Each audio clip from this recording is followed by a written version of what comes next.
Hola, ¿qué tal? Muy buenas noches. Bienvenidos a este espacio de noticias del canal del Poder Judicial de la Federación. Soy Citlali Pérez y lo invito a quedarse con nosotros. Le tenemos la información más destacada de lo que ha ocurrido en los órganos colegiados del Poder Judicial.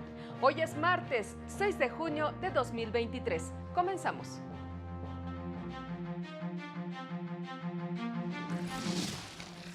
Por ambigua, la Corte invalidó disposición de Nayarit que permitía expropiar un bien como medida preventiva para evitar la alteración de la paz pública.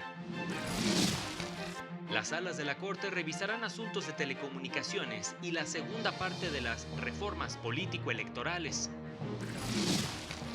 El Consejo de la Judicatura Federal reestructura sus unidades administrativas y precisa sus atribuciones. Tribunales superiores de justicia demandan recursos para la adecuada puesta en marcha del nuevo sistema de justicia civil y familiar.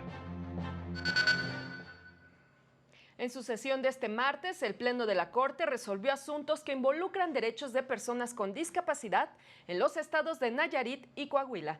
Mario López Peña con la información. El Pleno de la Corte declaró inconstitucionales disposiciones de leyes de Nayarit y Quintana Roo por falta de consulta previa a personas con discapacidad y a grupos y comunidades indígenas. De la ley de expropiación para Nayarit, invalidó normas que impactaban en el derecho a la propiedad de personas con discapacidad. El Congreso local no cumplió con su deber de llevar a cabo una consulta previa a las personas con discapacidad, a pesar de que las disposiciones combatidas sí son susceptibles de incidir en sus derechos humanos, pues regulan los procedimientos de expropiación, de ocupación temporal o de limitación del dominio de bienes, propiedad de personas con discapacidad. También determinó la inconstitucionalidad de la porción que establecía como causa de utilidad pública para expropiación la prevención de cualquier tipo de alteración de la paz pública, la tranquilidad o seguridad sociales. Al resultar ambigua y al generar un amplio margen de discrecionalidad a la autoridad administrativa para determinar qué alteraciones encuadran en la hipótesis normativa para sustentar un acto expropiatorio. En esta sesión, el Pleno también declaró inválidas disposiciones de las leyes de víctimas y del Instituto de Defensoría Pública, ambas de Quintana Roo, que incorporaban la figura de personas traductoras y lineamientos sobre la defensa de derechos de las víctimas, en específico de personas indígenas y de personas con discapacidad. Esto porque el Congreso del Estado no realizó consulta previa. Se parte de lo dicho en el informe justificado enviado por el Poder Legislativo Estatal, porque en este reconoció que no se llevó a cabo la consulta, ya que estimaron que no era necesaria porque asumieron que el decreto era benéfico. Sobre este punto, este Tribunal Pleno ha establecido que la obligación de consultar no queda a la discrecionalidad de los congresos. Para el canal del Poder Judicial de la Federación, Mario López Peña. Y la primera sala de la Corte determinó que el interés legítimo en el juicio de amparo indirecto en materia ambiental se acredita con la sola existencia del vínculo entre quien alega ser titular del derecho y los servicios ambientales que presta el ecosistema presuntamente vulnerado. Vínculo que surge cuando la parte quejosa demuestra habitar o utilizar la zona adyacente en la que impactan los servicios ambientales que prestan los ecosistemas y que benefician al ser humano y al propio medio ambiente, sin necesidad de demostrar que el daño al medio ambiente exista, atendiendo al principio de precaución referido, pues el posible daño debe constituir el fondo del juicio. Dicho interés en juicios ambientales se rige por la obligación del Estado de fomentar la participación ciudadana en la protección del medio ambiente y de crear entornos propicios para este fin, motivo por el cual el análisis de los servicios ambientales debe ser bajo el principio de precaución, es decir, el hecho de no aportar pruebas científicas no implica que un determinado ecosistema no brinde un servicio ambiental. Las salas de la Corte revisarán asuntos relacionados con telecomunicaciones y la segunda parte de las reformas político-electorales. De la lista de asuntos que resolverían las salas de la Corte en su sesión de este miércoles destacan: de la primera sala, un amparo en revisión por el que determinaría si el legislador federal violó el principio de división de poderes al invadir competencias regulatorias exclusivas del Instituto Federal de Telecomunicaciones. Esto, pues resolvería si en la ley federal en la materia se configuraron medidas asimétricas aplicables al agente económico preponderante en el sector, y en su caso, si esas medidas legislativas son violatorias de diversos derechos constitucionales.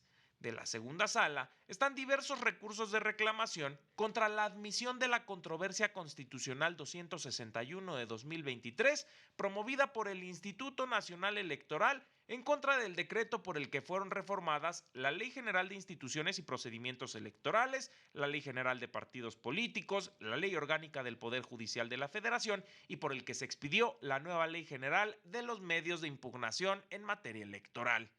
Hay también diversos amparos por los que se pronunciaría sobre la constitucionalidad del sistema normativo previsto en la Ley para la Transparencia, Prevención y Combate de Prácticas Indebidas en materia de contratación de publicidad. Para el canal del Poder Judicial de la Federación, Mario López Peña.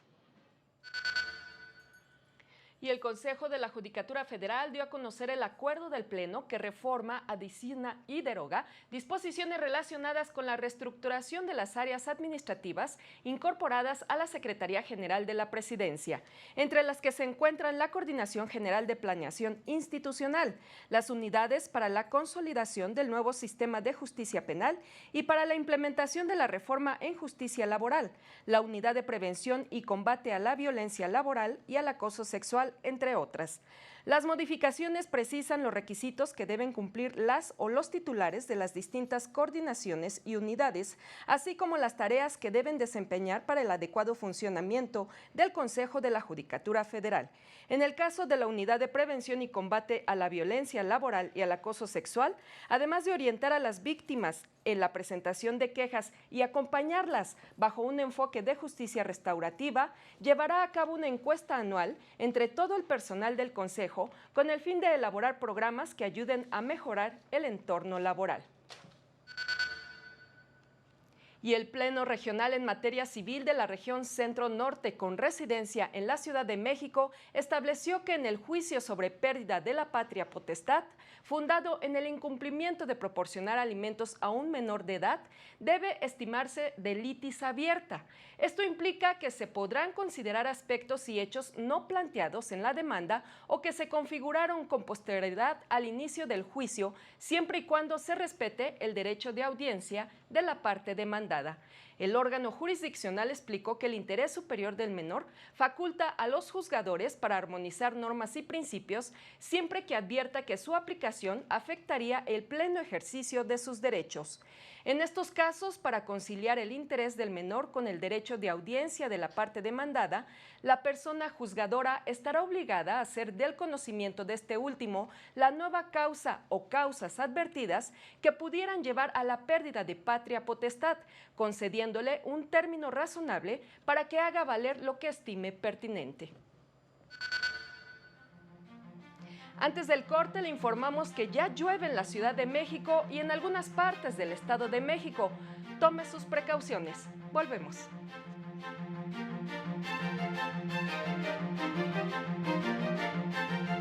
Al regresar, reconocen resoluciones de la Corte que garantizan el derecho de acceso a la información.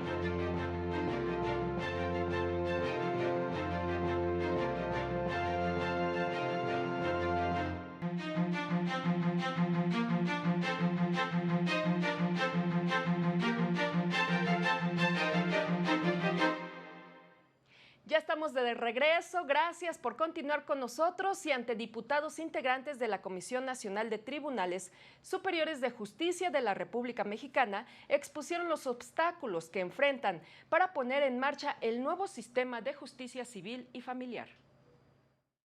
La falta de recursos financieros, humanos y de infraestructura mantienen en riesgo la implementación del Código Nacional de Procedimientos Civiles y Familiares, advirtió el presidente del Tribunal Superior de Justicia y del Consejo de la Judicatura del Poder Judicial de la Ciudad de México, magistrado Rafael Guerra Álvarez, durante la reunión de trabajo de la Comisión de Presupuesto y Cuenta Pública con la Comisión Nacional de Tribunales Superiores de Justicia. Indicó: a la fecha no están aseguradas estas condiciones de igualdad a nivel jurídico, institucional, presupuestal y financiero. Incluso se pone en grave riesgo la autonomía e independencia de los poderes judiciales al condicionarse, limitarse y restringirse el ejercicio de sus facultades orgánicas y jurisdiccionales, lo cual afecta la división de poderes y su independencia constitucional. Por su parte, el presidente de la Comisión de Presupuesto, Erasmo González Robledo, respondió que es tarea fundamental alcanzar una justicia para todos los mexicanos, por lo que dijo, en el Congreso están conscientes de que se requiere de la mayor colaboración. Que nos encontramos hoy aquí reunidos con el propósito de escuchar cada una de sus inquietudes y necesidades en relación a la homologación de las normas procesales. Al final, los representantes de los 25 poderes judiciales que acudieron al Palacio Legislativo de San Lázaro entregaron un paquete con el presupuesto sugerido para la implementación del Código Nacional para el canal del Poder Judicial de la Federación. Óscar González. Y durante un foro organizado por el Instituto de Transparencia de la capital del país, se reconocieron algunas resoluciones de la Suprema Corte que protegen el derecho de acceso a la información. En el taller de argumentación jurídica 2023 que organizó el Instituto de Transparencia de la Ciudad de México, la abogada constitucionalista Guadalupe Itziguari Hurtado habló del papel de la Suprema Corte de Justicia de la Nación en el derecho de acceso a la información pública. Gracias a los criterios que ha tenido el Poder Judicial de la Federación, que es lo que nos convoca el día de hoy, se ha podido expandir el derecho y la interpretación del mismo en beneficio de los ciudadanos. Destacó que los primeros criterios que emitió la Suprema Corte y en general el Poder Judicial de la Federación no fueron muy favorables para los ciudadanos porque no se habían desarrollado normativamente el derecho de acceso a la información y la protección de datos personales. Explicó que fue a partir de la reforma al artículo 6º constitucional, realizada en julio de 2007, cuando se establecieron principios importantes en materia de transparencia que favorecieron el desarrollo jurisprudencial del máximo tribunal de nuestro país. Lo importante, digamos, o lo trascendental de esta reforma es que se establece que todas las personas tenemos el derecho, la oportunidad de solicitar la información sin la necesidad de acreditar algún tipo de interés. Se habla de los principios que rigen a la materia ya de manera constitucional, es decir, la máxima publicidad, la protección de datos, la gratuidad, etcétera. La especialista destacó también el papel que han desarrollado los organismos garantes como el INAI y el Info Ciudad de México para garantizar los derechos mencionados. Para el canal del Poder Judicial de la Federación, Juan Carlos González. Se presentó una plataforma de la organización México Evalúa que busca transparentar los recursos públicos que se destinan a proyectos de infraestructura. Dada la magnitud de las obras de infraestructura que están proyectadas para los próximos años en México, es fundamental que las autoridades transparenten los contratos y toda la información relacionada con dichas obras, señalaron comisionados en el INAI. Recordaron que hacer públicos estos datos es una obligación que debe cargarse trimestralmente en la Plataforma Nacional de Transparencia. No se pueden reservar, ni mucho menos con un concepto de seguridad nacional. Si no adjuntas una prueba de daño donde compruebe esto, no hay razón de ser para que la infraestructura de este país se encuentre reservada. En el INAI se presentó la plataforma Infraestructura Abierta, datos abiertos para transparentar la obra pública en México, que busca que gobiernos de todos los niveles adopten estándares para la apertura de datos sobre obras públicas. Hasta el día de hoy, dicha iniciativa cuenta con 43 proyectos de obra pública postulados a nivel nacional. Que en conjunto representa una inversión estimada de más de 5.900 millones de pesos. De este tamaño es la infraestructura. No nos equivocamos, más de 5.900 millones de pesos que están precisamente a la luz pública y que cualquier persona puede explotar los datos y hacer el cruce de esta información. El proyecto busca convertirse en una actividad cotidiana que implementen los gobiernos como ejercicio proactivo de rendición de cuentas. Para el canal del Poder Judicial de la Federación, Lorena Sánchez Cabrera. Y en otras noticias le comento que organizaciones del estado de Michoacán demandaron que la regulación que reconoce a las policías comunitarias no debe supeditar su actuación al mando de la seguridad pública estatal. Las comunidades y sus cuerpos de seguridad no deben ser consideradas como subordinadas de las autoridades de seguridad pública. Lo anterior es parte de la propuesta para el reglamento de coordinación entre la seguridad comunal y la pública, elaborado por las comunidades que conforman el Frente por la Autonomía. Luego de la aprobación en el Congreso del Estado de Michoacán de la reforma a la Ley de Seguridad Pública con la que se reconoce a las cuarichas como cuerpos de seguridad comunal. Es un reglamento de coordinación, no es un reglamento de subordinación, ni de mando único, ni de órdenes del gobierno del Estado. Segundo, como ya también lo explicaron los compañeros, y así ocurre en todas las comunidades, la seguridad comunal, los compañeros, las compañeras lo tienen muy claro, no es la seguridad pública. En un conversatorio en el Instituto de Investigaciones Jurídicas de la UNAM, indicaron que ejercer el presupuesto desde las comunidades garantizaría la transparencia de los recursos. Que la única posibilidad de cambiar el Estado es desde los pueblos originarios, es todavía donde queda esa poquita legalidad, esa poquita transparencia y legitimidad de que las cosas se pueden hacer bien. Agregaron que las comunidades han buscado ejercer su libre autodeterminación por los ineficientes resultados en materia de seguridad por parte del Estado. Para el canal del Poder Judicial de la Federación, Laura Murillo. Y como parte de la campaña contra las adicciones, la Secretaría de Educación Pública llevará a cabo una jornada con actividades deportivas, informativas, recreativas y culturales en todo el país el próximo sábado, 17 de junio, anunció su titular Leticia Ramírez. En conferencia indicó que las actividades se llevarán a cabo en escuelas y espacios públicos en coordinación con las Secretarías de Salud y de Cultura. Y en otros temas, integrantes del pueblo triqui demandaron que les sean condonados adeudos con la Comisión Federal de Electricidad y se esclarezcan los asesinatos de diversos líderes sociales en Oaxaca. El Movimiento de Unificación y Lucha Triqui, junto con organizaciones civiles, encabezarán una jornada nacional para evitar la desaparición de 18 organismos públicos descentralizados debido a supuesta corrupción. Que tenemos muchos acuerdos firmados con el gobierno y una ruta para definir nuestras principales demandas, como es la condonación de los adeudos de los usuarios, el asunto del reconocimiento de la electricidad como un derecho humano. El coordinador de la Asamblea Nacional de Usuarios de Energía Eléctrica dijo que son cerca de 40,000 personas las que integran estas organizaciones, quienes exigen trabajo, educación y justicia. El representante del Movimiento de Unificación y Lucha Triqui dijo que se enfrentan a constante violencia y piden justicia para que se esclarezcan los asesinatos en Oaxaca. Hasta ahorita no ha habido esclarecimiento de los asesinatos.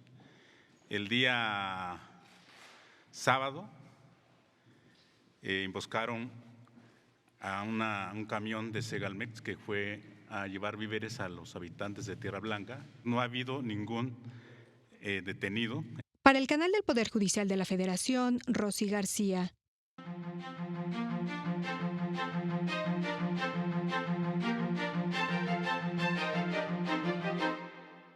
El Juzgado 11º de Distrito en materia administrativa en la Ciudad de México ordenó a la directora de la CONADE, Ana Gabriela Guevara, que mantenga las becas y estímulos a la Selección Nacional de Natación Artística.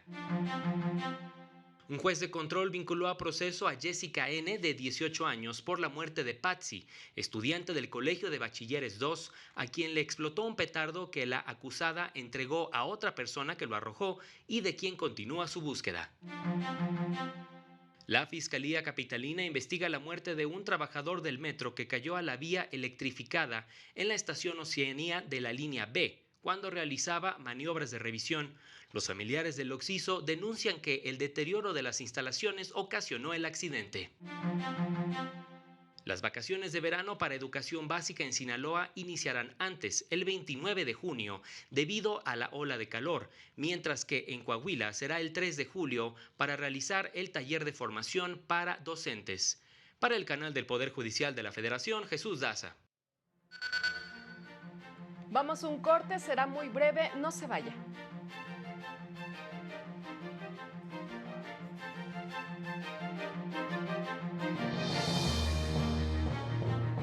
Más adelante, Estados Unidos sanciona a miembros del cártel Jalisco Nueva Generación involucrados en el tráfico de drogas y armas.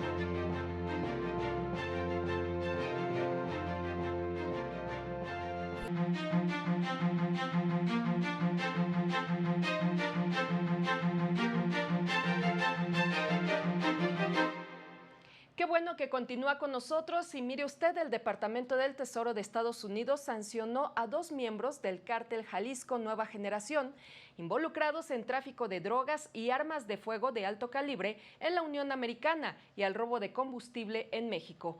También ubicaron una presunta colaboradora del grupo criminal, quien a través de una red de empresas con sede en Estados Unidos presta apoyo al cártel con el blanqueo de los recursos obtenidos de manera ilícita.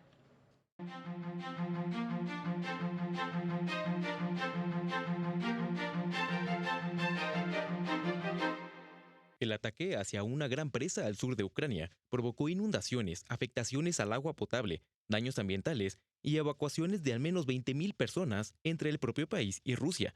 Ambas naciones culpan a la otra del desastre bajo acusaciones de terrorismo y sabotaje. Los fiscales que presentaron cargos formales contra el expresidente de El Salvador, Alfredo Cristiani, sobre aprobar la masacre de sacerdotes jesuitas en 1989, tienen las pruebas suficientes para culparlo de homicidio y terrorismo.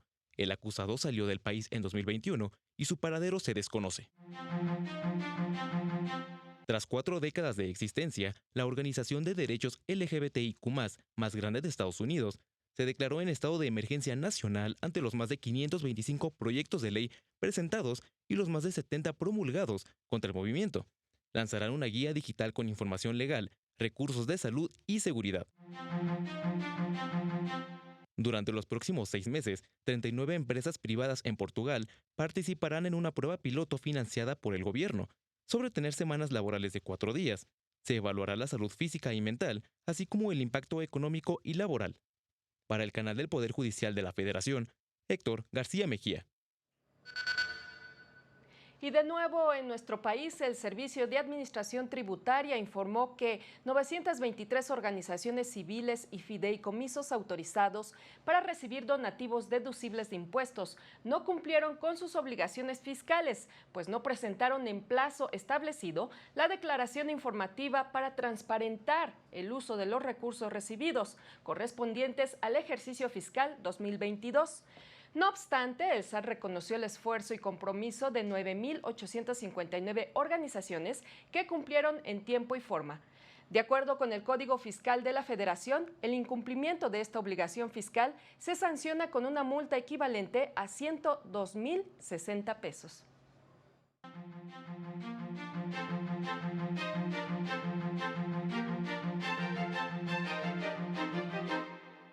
El tipo de cambio se ubicó en 17 pesos con 41 centavos por dólar, en tanto las reservas internacionales registraron un aumento de 508 millones de dólares, con lo que su saldo al cierre de la semana ascendió a más de 203,000 millones de dólares, informó el Banco de México. En mayo, la producción de autos ligeros en México incrementó 24.97% respecto al mismo mes de 2022, mientras que a tasa anual la venta de vehículos aumentó y de enero a mayo se exportó más de 1 millón de autos ligeros, 9.17% más que en igual periodo del año pasado. Según la encuesta aplicada por una bolsa de trabajo vía Internet, 49% cree que generar más ingresos es el objetivo de quienes trabajan en la informalidad. 39% considera que la falta de oportunidades es obstáculo para el empleo formal y para el 9% la ausencia de reformas laborales es uno de los detonantes de la informalidad. el Banco Mundial mejoró el pronóstico de crecimiento económico para México. Este año prevé una tasa de crecimiento de 2.5% frente al 1.5% anterior y para el 2024 crecerá a un ritmo de 1.9%. En contraste, prevé que este año en América Latina y el Caribe el crecimiento económico se desacelerará aún más hasta 1.5%. Para el canal del Poder Judicial de la Federación, Lilian Moreno. Y en temas de salud, en el marco del Día Mundial de los Pacientes Trasplantados, se dio a conocer que en México el 93% de los trasplantes son de riñón. En México, 23,000 personas se encuentran en lista de espera de riñón, el cual se considera con más demanda, pues se han realizado más de 43,000 trasplantes de este órgano. En el marco del Día Mundial de los Pacientes Trasplantados, especialistas señalaron que la población debe tomar conciencia sobre la necesidad que tienen millones de personas que padecen enfermedades crónicas o terminales de tener un trasplante para continuar con vida.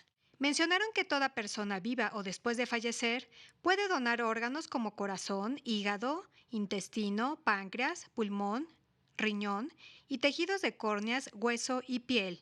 El 92% de personas trasplantadas en nuestro país han sido de riñón. Para el canal del Poder Judicial de la Federación, Rosy García. Así llegamos al final de este espacio de noticias. Soy Citlali Pérez, le agradezco su atención y también agradezco el apoyo en la interpretación de lengua de señas mexicana de Nidia Díaz. Lo invito a mantenerse en la señal del canal del Poder Judicial de la Federación. Hasta pronto.